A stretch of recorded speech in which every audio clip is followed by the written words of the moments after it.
आज हम जिस कहानी को एक्सप्लेन करने वाले हैं उसका जो मेन कैरेक्टर है वो काफी पावरफुल है, पर उसकी सिस्टर ने उसके पावर पर सील लगा दी है और उसकी सिस्टर काफी लंबे समय से गायब है। हमारा हीरो अपने सिस्टर को खोजने के जर्नी पर निकलता है, जिसके दौरान उसके सामने काफी सारे बाधाएं भी आती है, पर हमारा हीरो उन सारे बाधाओं को पार करता है। तो क्या हमारा हीरो अपने सिस्टर को खोज पाएगा? हम इस सीरीज में यही देखने वाले हैं। तो चलिए अपने एक्सप्लेनेशन को स्टार्ट करते हैं, पर उससे पहले अगर आप सभी ने अभी मेरे चैनल को विजिट किया है तो प्लीज आप सभी चैनल को याद से सब्सक्राइब कर लीजिएगा। तो चलिए अपने स्टोरी की तरफ आते हैं।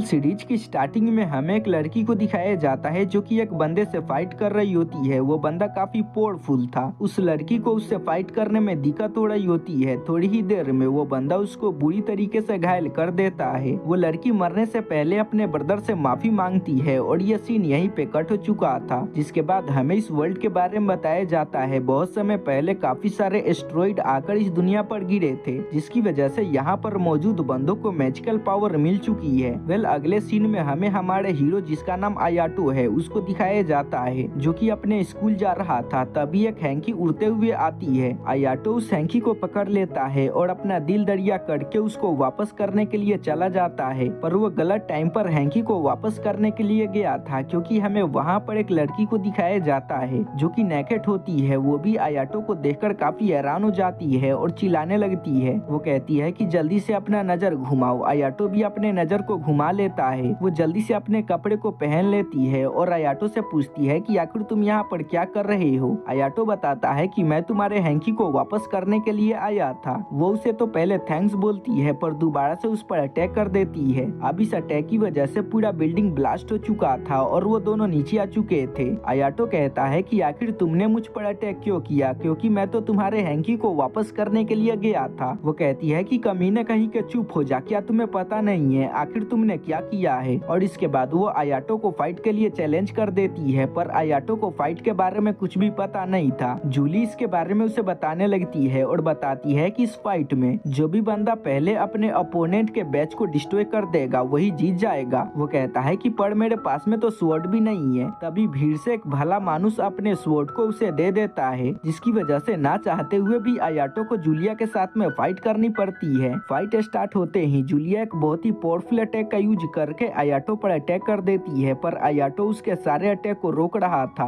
अब आयाटो के पावर को देखकर जूलिया भी हैरान होती है, पर जूलिया हार नहीं मानती है और बहुत ही बड़े फायर बॉल का यूज करके आयाटो पर अटैक कर देती है। पर आयाटो अपने स्वॉर्ड का यूज करके उसके अटैक को डिस्ट्रॉय कर चुका था और जो आयाटो का अटैक था वो जूलिया को लगने वाला था, पर वो आगे बढ़ता है और जूलिया को बचा लेता है, जिसके दौरान वो जूलिया के ऊपर गिर चुका था। तभी वहाँ पर एक लड़की आ जाती है जो कि ताली बजा रही होती है। जिसके बाद हमें इसके बारे में बताया जाता है, जो कि क्लास की प्रेसिडेंट होती है जिसका नाम क्लोडिया होता है। क्लोडिया कहती है कि अभी इस बंदे ने अपने सारे फॉर्मेलिटीज को पूरा नहीं किया है, तो इसे मेरे साथ में आना होगा। जिसकी वजह से जूलिया भी उसके सामने कुछ भी नहीं कर पाती है और क्लोडिया जो होती है वो उसको अपने साथ में लेकर चली जाती है। वो रास्ते में बातें कर रहे होते हैं, जहाँ पर जो क्लोडिया होती है वो कहती है कि मैं जानती हूँ कि तुम दोनों के बीच में क्या हुआ है। और इसके बाद वो कहती है कि क्या तुम्हें लड़कियों को नेकर देखना अच्छा लगता है। और इसके बाद वो अपने शर्ट को उठाने लगती है। आयाटो कहता है कि प्लीज तुम ऐसा मत करो, मैं ठरकी बंदा नहीं हूँ। अगले सीन में हमें आयाटो को दिखाया जाता है जो कि क्लोडिया के ऑफिस में होता है। क्लोडिया आयाटो को बताती है कि बहुत ही जल्दी सारे एकेडमी के बीच में कंपटीशन होने वाली है, जिसको फोनिक्स कंपटीशन बोला जाने वाला है, जिसके अंदर काफी सारे एकेडमी के बंदे पार्टिसिपेट करने वाले हैं। और वो एक एक करके सारे एकेडमी के बारे में उसे बताने लगती है और कहती है कि हमारा जो एकेडमी है वो काफी लंबे समय से घाटे में चल रहा है, हमारा रिकॉर्ड काफी खराब हो चुका है। और इसके बाद वो आयाटो से मदद मांगती है और कहती है कि आयाटो क्या तुम हमारे लिए इस कंपटीशन में पार्टिसिपेट करोगे। आयाटो कहता है कि प्लीज तुम मुझे माफ कर देना, मैं इस कंपटीशन में पार्टिसिपेट करने के लिए नहीं आया हूँ, बल्कि मैं यहाँ पर अपने सिस्टर के बारे में पता लगाने के लिए आया हूँ। क्या तुम्हें मेरे सिस्टर के बारे में पता है? क्लोडिया के पास में जो भी डेटा मौजूद होता है वो उसको आयाटो को दे देती है। और कहती है कि वैसे तुम्हारी बहन कैसे गायब हुई थी इसके बारे में हमें पता नहीं है, पर तुम्हें परेशान होने की कोई भी जरूरत नहीं है, इस काम में हम तुम्हारा साथ देंगे। और इसके बाद वो कहती है कि वेल तुम्हारी जो बहन का स्वord था वो हमारे पास में मौजूद है, और उसके बहन का स्वord निकालती है और उसे दे देती है। आयाटो कहता है कि तुमने मुझे यहाँ पर जो भी फॉर्मेलिटीज को पूरा करने के लिए लाया था, चलो तुम उसको पूरा कर लो। तभी वो उसके पीछे आ जाती है और जोर से हक कर लेती है और कहती है कि फाइनली हम काफी लंबे समय के बाद मिल चुके हैं। इसकी वजह से वो पूरी तरीके से हिल चुका था और कहता है कि आखिर तुम क्या कर रही हो। वो कहती है कि कुछ भी नहीं, मैं तो मजाक कर रही थी। वो कहता है कि फॉर्मेलिटीज के बारे में क्या। वो कहती है कि मैं इसके बारे में भी झूठ बोल रही थी, क्योंकि अगर मैं वहाँ पर झूठ नहीं बोलती तो जूलिया तुमको यहाँ पर आने नहीं देती। और ये सीन यहीं पे कट हो चुका था। वेल अगले सीन में हमें टीचर को दिखाया जाता है जो कि आयाटो को क्लास में इंट्रोड्यूस कराती है, पर किसी भी बंदे को इससे फर्क नहीं पड़ता। अगले सीन में हम आयाटो को देखते हैं जो कि जूलिया के पास में बैठा होता है और कहता है कि क्या हम दोनों दोस्त बन सकते हैं। जूलिया कहती है कि नहीं, मैं तुम्हारा दोस्त नहीं बनने वाली हूँ। वो कहता है कि मैंने जो किया था उसके बारे में मैंने तो तुमसे माफी मांग लिया है, तो आखिर तुम गुस्सा क्यों हो। वो अब इस बात को सुनकर और भी काफी ज्यादा गुस्सा हो जाती है और वहाँ से चली जाती है। आयाटो के पीछे बैठा हुआ बंदा कहता है कि दोस्त तुम्हें परेशान होने की कोई भी जरूरत नहीं है, प्रिंसेस ऐसी ही है। और उन दोनों को बातों के दौरान पता चलता है कि वो एक दूसरे के रूममेट है। वेल अगले सीन में हमें उन दोनों को दिखाया जाता है जो कि बातें करते हुए जा रहे होते हैं। जो आयाटो होता है वो उससे पूछता है कि आखिर तुमने जूलिया को प्रिंसेस क्यों बोला। याबुकी बताता है कि क्या तुम्हें इसके बारे में पता नहीं है। वेल अगर तुम्हें इसके बारे में पता नहीं है तो चलो मैं तुम्हें इसके बारे में बता देता हूँ। और बताता है कि जो जूलिया है वो एक देश की प्रिंसेस है। अब जूलिया के सच्चाई को जानकर आयाटो पूरी तरीके से हैरान हो चुका था, जिसके बाद वो अपने पास से याबुकी के स्वॉर्ड को बाहर निकालता है और उसे वापस करता है, जिससे याबुकी हैरान हो चुका था और उससे पूछता है कि आखिर तुम्हें पता कैसे चला कि मैंने ही तुम्हें स्वॉर्ड दिया था फाइट करने के लिए। वो बताता है कि मैंने तुम्हारे आवाज को सुनकर पहचान लिया कि तुम ही थे जिसने मुझे फाइट करने के लिए स्वॉर्ड दिया था। अगले सीन में हम पेज रैंकिंग 9 के बंदे को देखते हैं जो कि जूलिया को फाइट के लिए चैलेंज कर रहा था, पर जो जूलिया होती है वो कहती है कि मैंने पहले भी तुमको काफी दफा हरा दिया है, तो मैं दोबारा तुमसे फाइट नहीं करना चाहती हूँ। जिससे वो बंदा गुस्सा हो चुका था और इसके बाद वो कहता है कि तुम्हें मुझसे फाइट करना ही होगा। याबुकी और आयाटो भी इस चीज को छुप कर देख रहे होते हैं। याबुकी बताता है कि ये जो बंदा है वो पेज रैंकिंग 9 पर है, जो कि हमेशा जूलिया को फाइट के लिए चैलेंज करता है, पर जूलिया हमेशा इसे हरा देती है। आयाटो को पेज रैंकिंग के बारे में पता नहीं था, तो वो इसके बारे में याबुकी से पूछता है। याबुकी बताता है कि हमारे एकेडमी के जो सबसे पावरफुल बंदे मौजूद है वो पेज रैंकिंग के अंदर आते हैं, जिसके अंदर पूरे 12 बंदे मौजूद है। लॉबस्टर फोर्स कर रहा होता है जूलिया को फाइट करने के लिए, पर जूलिया उसके बात को मान नहीं रही होती है, जिससे वो गुस्सा हो जाता है और वो उसके हैंकी को छीन लेता है, जिससे वो काफी गुस्सा हो जाती है और कहती है कि तुम हर एक बात को हल्के में लेते हो, हर चीज मजाक के लिए नहीं होती है। और वो काफी गुस्सा हो चुकी थी और अपने पावर को रिलीज करने लगती है। अब इस चीज को देखकर आयाटो भी शॉक हो चुका था और वो अपने फ्लैशबैक के अंदर चला जाता है, जहाँ पर हमें आयाटो को दिखाया जाता है जो कि अपने घुटने पर बैठा हुआ था और अपने सिस्टर से माफी मांग रहा था। जहाँ पर हमें उसके सिस्टर को दिखाया जाता है जो कि अपने ब्रदर से कहती है कि तुम्हें अपने पावर को सोच समझ कर यूज करना चाहिए, क्योंकि तुम्हारे पावर की वजह से किसी को चोट भी पहुंच सकती है। वेल अगले सीन में हम आयाटो को देखते हैं जो कि अपने नींद से जागता है और इसके बाद वो वर्कआउट करने के लिए निकल जाता है। रास्ते में उसे लॉबस्टर दिखाई देता है जो कि अभी भी जूलिया को फोर्स कर रहा था फाइट करने के लिए, पर तभी आयाटो वहाँ पर आ जाता है। तभी याबुकी भी वहाँ पर आ जाता है और कहता है कि अगर तुम सभी फाइट करने वाले हो तो चलो मैं इस वीडियो को रिकॉर्ड करता हूँ, जिससे लॉबस्टर डर चुका था। उसका साथी कहता है कि बॉस हमें यहाँ से निकल जाना चाहिए, नहीं तो हम इसकी वजह से किसी मुसीबत में पड़ सकते हैं, जिसकी वजह से लॉबस्टर वहाँ से निकल जाता है। वेल जो याबुकी होता है वो जूलिया से पूछता है कि जूलिया मैंने सुना है कि तुम फोनिक्स फेस्टिवल के अंदर पार्टिसिपेट करने वाली हो, क्या तुम्हारे पास में कोई दोस्त मौजूद है जो कि तुम्हारा पार्टनर बनने वाला है। वो कहती है कि नहीं मेरे पास में कोई भी दोस्त नहीं है। वो कहता है कि तो फिर ठीक है और पूछता है कि आखिर तुम्हें कैसे कंडीशन वाले बंदे चाहिए। जो जूलिया होती है वो अपने कंडीशन के बारे में बताने लगती है कि जो भी मेरा पार्टनर बनेगा उसका दिमाग काफी तेज होना चाहिए, वो काफी पावरफुल होना चाहिए, साथ ही वो एक नाइट की तरह होना चाहिए। वो काफी सारे गुणों के बारे में बताती है, जिसे याबुकी पूरी तरीके से हैरान हो चुका था और कहता है कि जूलिया तुम्हें अपने औकात के अंदर रहना चाहिए, क्योंकि एक ही बंदे के अंदर अगर तुम इतने सारे चीजों को खोजोगी